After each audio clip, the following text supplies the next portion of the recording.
Welcome to AI Dissect. My name is John, and I'll be your guide through today's deep dive. And I'm Anne, here to help us connect the dots and really get to the heart of the matter. So, what are we dissecting today, Anne? Today, we're taking a deep dive into the fascinating world of consciousness research. Sounds intriguing. What's on the docket? Well, we're going to be unpacking some of the hottest topics and biggest questions that were tackled at the Taormina 2023 conference. Taormina 2023. That name rings a bell. Remind me, what made this particular conference so significant? This wasn't your average academic gathering. Think leading researchers from around the world all in one room, grappling with the age-old question, what is consciousness? Okay, so the big leagues of brain science. Exactly. But here's the real kicker. They held a consciousness challenge, asking participants to vote on which theory of consciousness they found most convincing. Oh, wow, so kind of like a consciousness cage match. That's putting your money where your mouth is. Right. So, drum roll, please. The winner was Social Approaches to Consciousness. Really? I have to admit, I'm a bit surprised. With all the buzz around things like quantum consciousness and AI sentience these days, I would have thought those would be the front runners. I know, right? Kind of unexpected. But this wasn't just a popularity contest. These researchers came armed with data, arguments, you name it, and ultimately the idea that consciousness is fundamentally social really seemed to resonate. Okay, so for those of us who haven't spent years pondering the philosophy of the mind, break it down for us. What does a social approach to consciousness actually mean? In a nutshell, it suggests that our conscious experience isn't just happening inside our heads in isolation. It proposes that our interactions with others, our shared experiences, and the social structures we're embedded in, all of that plays a crucial role in shaping how we experience the world. So our social world isn't just around us, it's actually woven into the fabric of our consciousness. Exactly. And the fascinating thing is that we're seeing evidence from fields like neuroscience that seems to back this up. Okay, that's pretty wild. Do you have an example? Something concrete that illustrates this idea of consciousness being socially constructed? Absolutely. Think about how differently you experience the world when you're alone compared to when you're surrounded by close friends or family. Oh, that's a great point. When I'm alone, I'm definitely more internally focused. Thoughts swirling around, you know how it is. But when I'm with people I love, my sense of self feels more expansive, more connected to the world around me. Precisely. And research suggests this isn't just a subjective feeling. There are studies showing that our brains are constantly anticipating the actions and emotions of others, and these predictions can actually influence our own thoughts and feelings. It's like we're all shaping each other's realities in real time. Wow, that's mind-blowing. It's like our brains are in a constant dance with the minds around us, co-creating our shared reality. So while social approaches to consciousness were the talk of the town, what about some of the other theories out there? I mean, we've got panpsychism, quantum theories, all sorts of mind-bending ideas. Did any of those make an appearance at Taormina? Oh, absolutely. It was a veritable who's who of consciousness theories. We had panpsychism, Chalmers' dualistic naturalism, Manzotti's mind-object identity, Hamroff's ORCH or theory, you name it, they were debating it. Wow, so a real clash of the titans of consciousness research. I can only imagine the kind of debates that must have sparked. It was electric. And what's important to remember is that the Consciousness Challenge wasn't about crowning one definitive winner. It was more about taking stock of where the field is at, highlighting the most promising avenues for future research. So while social approaches to consciousness may have taken the prize this time, the race is far from over. These other theories are still very much in the running. Precisely. And each one offers unique insights into the puzzle of consciousness. Take, for example, Stuart Hamroff's ORCH-OR theory, which delves into the mind-boggling world of quantum mechanics. Right, ORCH-OR. That's the one that suggests our brains might be harnessing the bizarre rules of the quantum world, right? Exactly. And at the conference, Hamroff presented some really intriguing findings about how this might actually be possible. So get ready for this, because Hamroff, along with renowned physicist Sir Roger Penrose, proposes that consciousness isn't just an electrochemical dance in our brains, but a phenomenon rooted in the subatomic world. Specifically within these tiny structures called microtubules. Microtubules. Now, those are like the scaffolding inside our cells, right? They help cells keep their shape and move things around. How could those possibly be connected to consciousness? That's right. They do act like scaffolding. But what Hamroff and Penrose suggest is that microtubules might also be the perfect environment for quantum computations to happen. Quantum computations. Hold on. So you're saying our brains are like, what, quantum computers? That's the gist of it. Their theory basically says that our brains are tapping into a whole other level of reality right there in those microtubules. Okay, I have to admit, that's a pretty wild concept. But I thought quantum effects were super fragile, like they only happen in those highly controlled lab environments. Our brains are basically swimming in a sea of warm, wet, well, biological stuff. How could those delicate quantum processes even survive in that kind of chaos? That is the million neuron question, isn't it? And it's a point of major debate in the field because, see, the traditional view in neuroscience, it's been pretty skeptical of quantum processes playing any significant role in the brain for exactly the reason you just mentioned, all that warm, wet, biological stuff. But Hameroff, he argues that microtubules have these special properties that act like shields, right? Protecting those delicate quantum computations from all the noise of the brain's environment. So microtubules are like little quantum fortresses, shielding these mind-boggling quantum states inside our brains. That is a fantastic way to put it. They're proposing that within these microtubules you have quantum coherence, which is basically that spooky action at a distance you might have heard of, and that this coherence could actually be maintained long enough for these meaningful computations to take place. And these computations, they believe, are the key to understanding how our brains generate the subjective experience of consciousness. Okay, I think I'm starting to get it. But I have to admit, I'm still a little fuzzy on how we go from these quantum computations happening at like the subatomic level to something as rich and complex as human consciousness. I mean, how do we get from a bunch of collapsing wave functions to like the feeling of joy or the experience of seeing the color red or even just the awareness of our own existence? That is a great question, and that's where Penrose's theory of objective reduction comes into play. Objective reduction. Okay, I have to be honest, that sounds a bit intimidating. It's a mouthful, I know, but the basic idea is actually quite elegant, the way Penrose describes it. He's suggesting that consciousness isn't just a byproduct of those quantum computations, but rather it's an intrinsic part of the quantum collapse itself. Okay, hold on.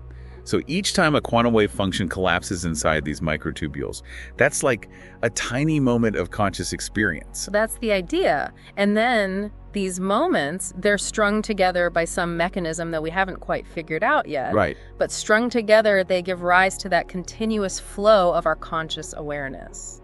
Okay, I see. So we're talking about a profoundly different way of thinking about consciousness than what we're used to. I mean, this is definitely outside the box. But I can only imagine the scientific community must have some reservations about all of this. Oh, absolutely. Ortorar is definitely not without its critics. A major point of contention is the lack of direct experimental evidence. I mean, we're talking about measuring those subtle quantum events inside a living brain. Right. Easier said than done, I'm sure. Exactly. That's a really tough nut to crack with current technology. I bet. And on top of that, I'm guessing that some neuroscientists might not be too thrilled about quantum mechanics muscling its way into their field. Yeah, you've got a point there. There's definitely some healthy skepticism about whether we even need quantum physics to explain consciousness.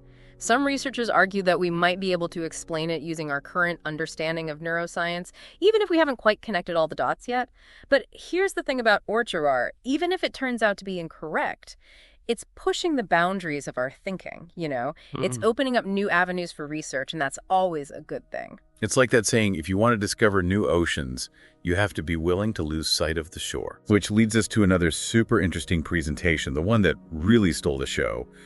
Lenore and Manuel Bloom's conscious Turing machine. It sounds like something out of science fiction. It definitely captured everyone's imaginations. They presented this fresh perspective on how consciousness might actually work, even in a machine. All right, I'm all ears. What makes the conscious Turing machine so groundbreaking? Well, it all comes down to how it tackles the issue of attention. The model suggests that our brains are constantly making predictions, and those predictions actually shape what we experience as conscious. So it's not just about processing information, but about having a certain kind of interaction with it. Exactly. It's like the difference between just seeing a sunset and really engaging with its beauty, the colors, how it makes you feel. That's a beautiful analogy. I can see why this model resonated with so many people. It feels a lot closer to how we experience the world. So instead of just crunching numbers like a regular computer, the conscious Turing machine is actually interpreting and interacting with the information in a way. Yeah, it's like adding that layer of subjective experience, that what it feels like element to the whole thing. Okay, I'm starting to see the difference here. Yeah. But how does this interaction actually work in the model? So picture this constant competition happening in your mind. Different Chunks of information, sensory data, memories, thoughts, all vying for attention. Like a mental Hunger Games for your awareness. Exactly. And the winner of this competition, the chunk that grabs your attention, that's what makes it into your conscious awareness. So it's not about processing everything equally. It's about selecting and prioritizing certain information over others. Precisely. The conscious Turing machine gives us this framework for understanding how this selection process, this attention mechanism, could be fundamental to consciousness. Wow, that's a really elegant way of thinking about it. But as fascinating as this model is, does it have any basis in the actual biology of the brain? Now, conference definitely didn't shy away from the biological side of things either. Oh, good, because I was starting to feel like we were drifting off into the abstract ether of pure information here. Don't worry, we're grounding ourselves back in the world of neurons and synapses. Goodness. We can't talk about Taormina 2023 without mentioning another groundbreaking researcher, Dr. Anil Seth. Oh, yes, Anil Seth.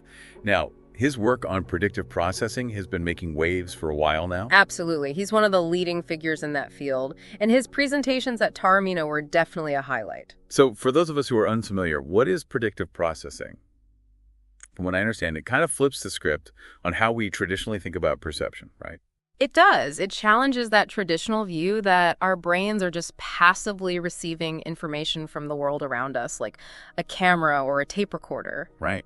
Instead, it proposes that our brains are constantly generating their own internal models of the world, and then using those models to predict what they're going to see, hear, and feel next. So our brains are basically like little prediction machines, constantly trying to stay one step ahead of reality. Precisely. And those predictions, they influence how we experience the world in really profound ways. Okay, so walk us through it. How does this actually work in practice? Okay, so imagine you're walking through a forest, right? Okay. Your brain is using its internal model of a forest, based on your past experiences, to predict what you're going to see around the next bend in the path. Is it going to be a tree, a babbling brook, maybe a family of deer? Right. Now, most of the time, these predictions are going to be pretty accurate, but sometimes you're going to encounter something unexpected. Maybe you spot a rare bird, or maybe you stumble upon a hidden clearing you've never seen before. Okay, I'm with you. And it's in those moments when our predictions are wrong that we actually learn the most. Ah, I see.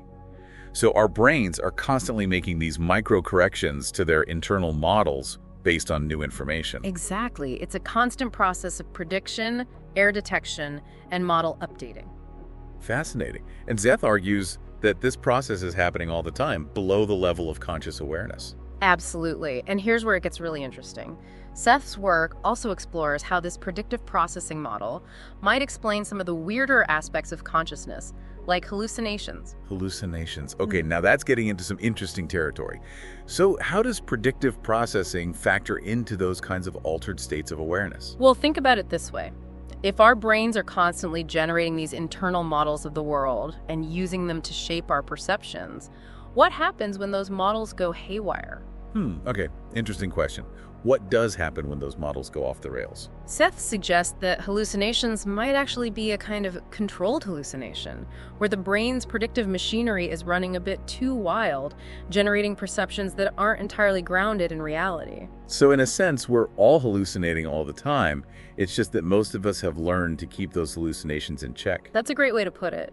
And in fact, there's growing evidence to suggest that even our everyday experiences are much more constructed by our brains than we realize. It's like our brains are always trying to make sense of the world, even if that means filling in the gaps with their own best guesses. And sometimes those best guesses lead to some pretty wild experiences. Exactly. But it also highlights how subjective our experience of reality really is. We're not just passive observers, we're active participants, constantly shaping and reshaping our own perceptions. It's like that quote from Anais Nin. We don't see things as they are, we see them as we are. Perfect example.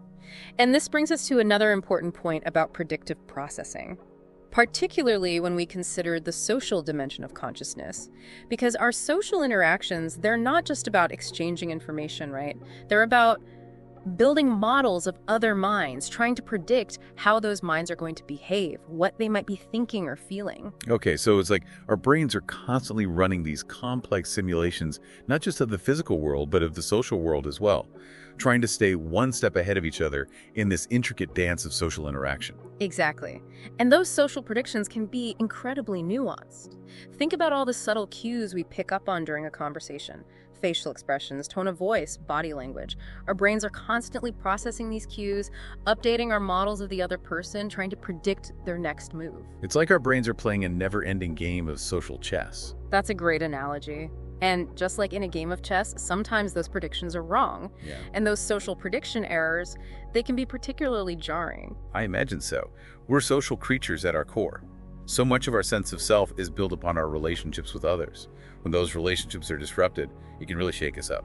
Absolutely. And those disruptions can teach us a lot about ourselves and how we navigate the social world. They force us to reevaluate our models of others, refine our social strategies, and sometimes even re-examine our own beliefs and values. It's like that saying, the best way to learn about yourself is to watch how others see you. Precisely.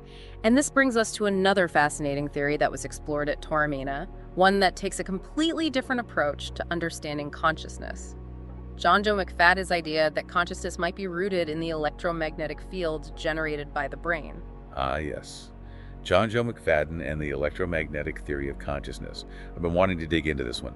So instead of focusing solely on neurons and synapses, McFadden's proposing that these subtle electromagnetic fields might be the missing piece of the puzzle. That's the gist of it. He's suggesting that these fields, which are generated by the electrical activity of our neurons, might actually be the medium through which our brains integrate information from different regions and create a unified conscious experience. Okay, I have to admit, this is a pretty radical departure from the traditional view of the brain. So how does it work? I mean, how do we go from these invisible fields to the feeling of being a conscious self? That is the million neuron question.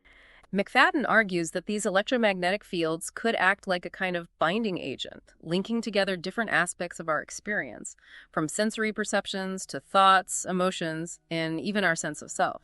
So instead of consciousness being localized in a specific part of the brain, it's more like it emerges from the overall electromagnetic field generated by the brain's activity. Exactly. It's a more holistic view of consciousness. And it might help explain some of the things that traditional neuroscience has struggled to account for. Like, for example, how we experience the world as a unified whole, even though different parts of our brains are processing different aspects of that experience. Okay, that's pretty mind-blowing.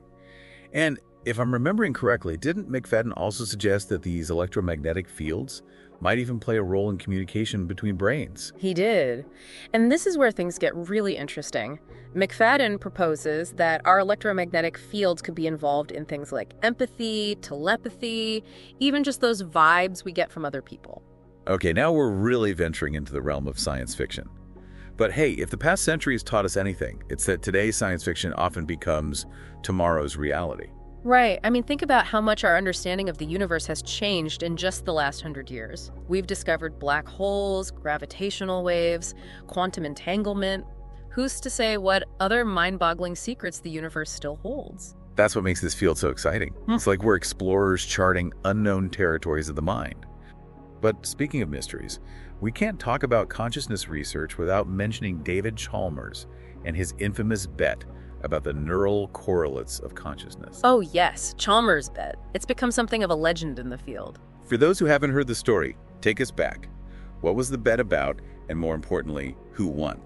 Okay, so back in 1998, Chalmers bet neuroscientist Christoph Koch a case of fine wine, because what better way to settle a scientific debate, right? Of course. On whether or not we would find a specific neural correlate of consciousness within 25 years. Okay, so we're talking about pinpointing the exact neural activity that gives rise to conscious experience. Yeah. Basically finding the consciousness switch in the brain. Exactly. Chalmers, ever the skeptic, he bet against it. Koch, on the other hand, he was more optimistic about our chances of finding it. And 5 years later, who took home the prize? Well, in 2023, Chalmers ended up with a celebratory sip of that wine. So does this mean it's all over? Game over for consciousness research? Not at all. In fact, I think it's quite the opposite. While we haven't found a single definitive neural correlate of consciousness, the search itself has been incredibly fruitful. Right, like that saying, it's about the journey, not the destination. Exactly. We've learned so much about the brain and about consciousness itself in those 25 years. And I think the fact that we haven't found that one magic bullet solution suggests that consciousness is even more complex and multifaceted than we initially imagined. So instead of a simple on-off switch, it's more like consciousness is an emergent property of many different brain areas and processes, all working together in concert. That's a great way to put it. And this brings us back to one of the key themes of the Taormina conference. If we want to truly understand consciousness, we need to be willing to consider all these different perspectives, from quantum mechanics to social neuroscience, from predictive processing to electromagnetic fields. It's like trying to put together a giant jigsaw puzzle. Each piece, each theory, each experiment brings us a little bit closer to understanding the big picture. Love that analogy. Yeah. And like with any good puzzle, sometimes it's the unexpected connections, the seemingly mismatched pieces that fit together in surprising ways that lead to the biggest breakthroughs. And that's what makes this field so exciting. It's a constant process of discovery, of questioning our assumptions, of pushing the boundaries of what we think we know about ourselves and the universe we inhabit. It's about embracing the mystery, the unknown, and never losing that sense of wonder. Couldn't have said it better myself. Well, folks, it looks like we've reached the end of our deep dive into the fascinating world of consciousness research. We hope you enjoyed the journey as much as we did. If you'd like to learn more about the topics we discussed today, be sure to check out the Taormina Conference website. It's a treasure trove of information. And remember, keep those minds curious. This is John. And Anne. Signing off for now.